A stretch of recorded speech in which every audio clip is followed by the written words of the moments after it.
Sur très haute instruction royale, le ministre délégué chargé de l'administration de la Défense nationale et le ministre des Affaires étrangères, de la coopération africaine et des Marocains résidant à l'étranger ont procédé aujourd'hui au siège de l'administration de la Défense nationale à la signature de l'accord entre le Maroc et le Conseil de paix pour Gaza portant sur la participation du Royaume à la force internationale de stabilisation de l'enclave palestinienne.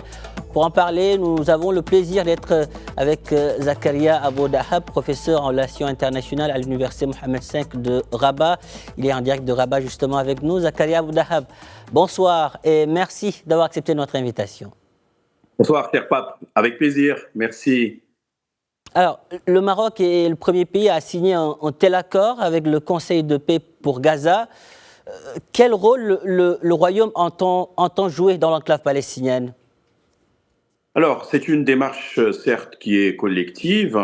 C'est de l'appropriation d'un processus qui a été enclenché à partir pratiquement de la conclusion d'un accord de paix entre le Hamas et Israël, parrainé par les États-Unis.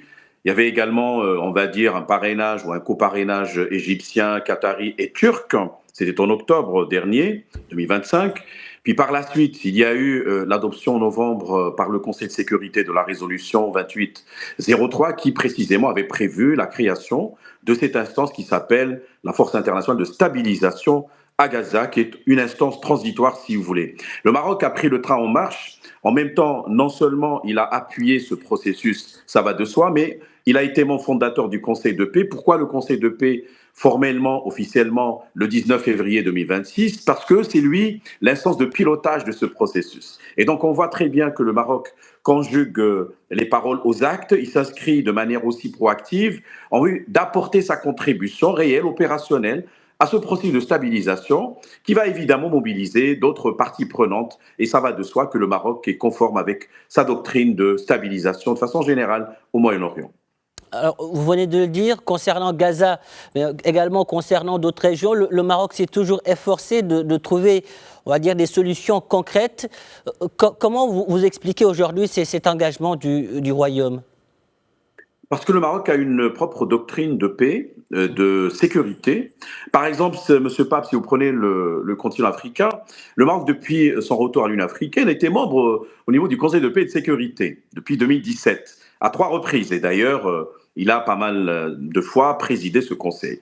Et il a toujours été un défenseur d'une approche globale pour traiter de toutes les questions liées à l'instabilité, les déstabilisations, etc., etc.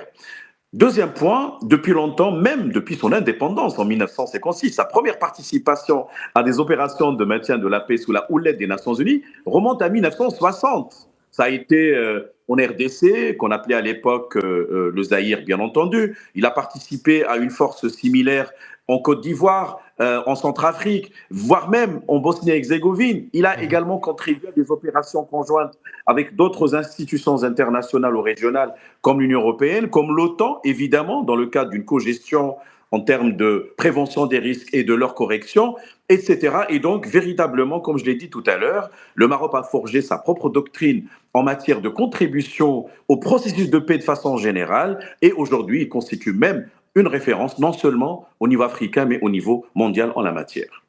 Alors, Zakaria Abou Dahab, le Maroc, membre fondateur du Conseil de paix pour Gaza, quel est concrètement le mandat de cette nouvelle instance internationale ? Vous en parlez il y a quelques instants, pouvez-vous y revenir plus en détail ? Alors, premièrement, il faut que nous notions que cette instance constitue une organisation internationale de plein exercice. Cela veut dire qu'elle jouit de la personnalité juridique qui lui permet, par exemple, de recruter du personnel, d'avoir son propre budget, de conclure des contrats internationaux, d'adopter des décisions qu'on pourrait appeler soit des résolutions, soit des recommandations, etc. Et donc, elle s'ajoute, cette instance, à l'architecture internationale déjà existante, dont les missions sont proches. Évidemment, il ne fait pas concurrence, loin s'en faut, au Conseil de sécurité de l'ONU, parce que chacun a non pas une trajectoire particulière, mais des fonctionnalités qui sont propres en raison des statuts qui les ont fondés. Ça, c'est important. Quand on revient à la charte constitutive du Conseil de paix, évidemment, qui a été créé sur initiative américaine, on le sait. Son objectif précisément, c'est d'attaquer ou de lutter contre les zones d'instabilité, mais à travers une approche collective et préventive. Cela veut dire que sa mission n'est pas évidemment de déployer des forces de maintien de la paix. Je précise, ça c'est important pour les téléspectateurs, c'est qu'il y a une résolution à la base de l'action du Conseil de paix, une résolution du Conseil de sécurité que j'ai citée tout à l'heure, la 2803, et à partir de laquelle ce Conseil de paix voudrait piloter le processus de stabilisation à Gaza. Et ça, c'est extrêmement important. Donc, on pourrait dire tout simplement qu'il s'agit aujourd'hui d'une instance dont la trajectoire, si vous voulez, se recoupe avec l'action d'autres acteurs qui croient en la nécessité de contribuer réellement par des actes de manière opérationnelle à la stabilisation de la situation à Gaza post-conflictuelle, hélas, avec les drames qui en ont résulté, mais également de façon générale, peut-être de proche en proche, à contribuer à la stabilisation de la situation au Moyen-Orient, comme on le sait, qui est déjà extrêmement délicate. Alors, nous l'avons vu, le Maroc a rejoint officiellement aujourd'hui la Force internationale de stabilisation à Gaza avec cette signature. Que représente cette décision sur le plan diplomatique ? Alors, si vous voulez, il y a peut-être plusieurs éléments qu'on pourrait ici apporter en termes de débat. Mais premièrement, c'est d'abord le référentiel marocain, parce que le Maroc est fort d'une expérience de longue date en matière de contribution dans des théâtres d'opération, mais pas militaires évidemment, mais plutôt de déploiement des forces de maintien de la paix, que ce soit au niveau de l'ONU, que ce soit au niveau d'autres instances, je l'ai dit tout à l'heure, l'Union européenne, en Bosnie-Herzégovine, que ce soit au niveau de l'OTAN, mais dans le cadre d'une collaboration qui s'inscrit dans le cadre du dialogue méditerranéen de l'OTAN lancé en 1994 à Istanbul. Deuxième chose importante, c'est que la contribution marocaine concerne un contingent. Mais le contingent, il est, si vous voulez, ventilé. Vous avez des éléments des forces armées royales, des éléments de la gendarmerie royale, mais vous avez aussi des éléments de la police. Exactement, exactement. D'ailleurs, par gradation, j'avance en termes de clarification de cette problématique très intéressante. Mais le plus important, la contribution du Maroc est réelle. Il s'agit également, tout simplement, M. Pape, pour résumer, de la doctrine du peace building qui a été lancée il y a longtemps. Et je donnerai aussi un résumé, c'est une abréviation que nous utilisons généralement dans ce genre de discussion, c'est la DDDR, c'est-à-dire la démobilisation, la démilitarisation et la réintégration. Et sur le plan diplomatique aussi, ça renseigne sur la crédibilité de la diplomatie marocaine. Ça aussi, c'est important à souligner. Alors, une autre question. Le Maroc ne se limite pas à une contribution militaire. La contribution, elle n'est pas que militaire. Elle prévoit également des moyens policiers, humanitaires et médicaux. Que révèle cette approche globale aujourd'hui ? Vous avez raison de parler d'une approche globale parce qu'il s'agit d'une diplomatie humanitaire avec plusieurs étages. Par exemple, les hôpitaux de campagne, quand ils sont montés, on pourrait citer des exemples. Zaatari, c'était en Jordanie, pour accueillir les réfugiés syriens. On pourrait également parler de contributions pareilles en terre africaine, notamment l'Afrique subsaharienne. Deuxièmement, les contributions marocaines en termes d'acheminement des aides directement pour cibler les populations sinistrées, que ce soit les couvertures, les tentes, les médicaments, etc. Déploiement de contingents des forces des armées royales, mais qui relèvent du domaine de la santé, encore une fois, pour être au chevet des populations concernées, notamment les enfants, les personnes âgées et les femmes en situation d'urgence. Et puis par ailleurs aussi, le Maroc a engrangé, je l'ai dit tout à l'heure, un capital considérable en termes de confiance donné par la communauté internationale. Et quand on consulte par exemple les documents de l'ONU, généralement on trouve que le Maroc est bien classé dans les pays qui, de manière très positive, contribuent à l'alimentation en amont et en aval des opérations de maintien de la paix en fonction de la doctrine actuelle qui nécessiterait d'être mieux améliorée afin d'atteindre les objectifs assignés à ce genre d'opération. Justement, nous continuons à parler de cette opération. Il y a également le déploiement d'officiers, notamment le déploiement, j'y arrive, d'officiers dans cette mission.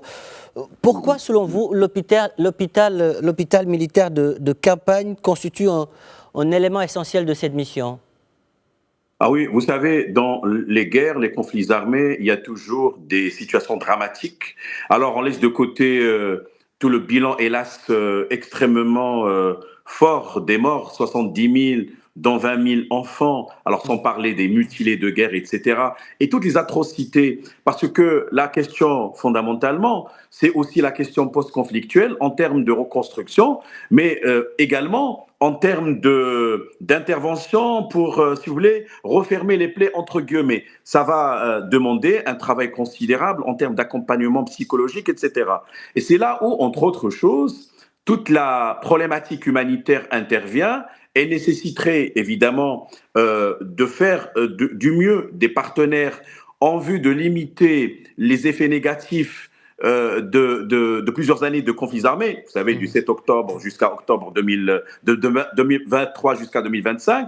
Et deuxièmement, c'est la reconstruction, par exemple, de la force de police à Gaza, mais également la contribution en vue de reconstruire les écoles qui ont été démolies, les hôpitaux démolis, les infrastructures. C'est un travail d'accompagnement considérable. Évidemment, le Maroc sera avec les autres parties prenantes par rapport à cette question-là, mais nous sommes véritablement aujourd'hui dans un processus post-reconstruction, après plusieurs années, hélas, de guerre qui ont laissé beaucoup de morts et beaucoup de drames. Alors, il y aura aussi, Zakaria Aboudahab, le déploiement d'officiers des phares, de la DGSN et de la gendarmerie royale. Quelles seront leurs missions sur place, sur le terrain? Chacun en fonction, ou chaque force en fonction de sa spécialité fondamentale. De la police, c'est la police évidemment, qui est, si vous voulez, un corps plus ou moins civil, d'accord, avec la tâche primordiale de contribuer à la formation des policiers à Gaza et donc contribuer par la suite à la sécurisation du territoire, il ne faut pas l'oublier, les forces armées, parce qu'il s'agit d'une force de déploiement qui a été déployée à la suite d'une résolution, je l'ai dit, mais qui est pilotée par une sorte d'état-major. On le sait très très bien. C'est lui qui va un peu coordonner les intervenants par rapport à cette opération. La gendarmerie royale marocaine a engrangé des expériences considérables en matière de gestion des crises, des catastrophes naturelles, mais également l'intervention ponctuelle dans des situations de crise. Ce n'est pas évident parce que véritablement pour pouvoir sortir de cet engrenage, entre guillemets, de ces situations post-conflictuelles avec, je l'ai dit tout à l'heure, toutes les conséquences en termes de démolition, destruction, etc., il va falloir mobiliser toutes les forces conjuguées, que ce soit de notre côté en tant que Marocains, les forces armées royales, mais également la gendarmerie royale, mais également la police nationale qui intervient sous la houlette évidemment de la DGSN. Et tout cela en fonction d'une architecture qui a été bien définie dans le cadre du Conseil de paix, je l'ai dit tout à l'heure, créé en février 2026. Alors, vous l'avez dit, tout ceci montre que le Maroc bénéficie aujourd'hui d'une crédibilité particulière au Moyen-Orient, notamment à travers le comité Al-Quds présidé par Sa Majesté le roi Mohammed VI. Cette légitimité facilite, n'est-ce pas, son rôle de médiateur?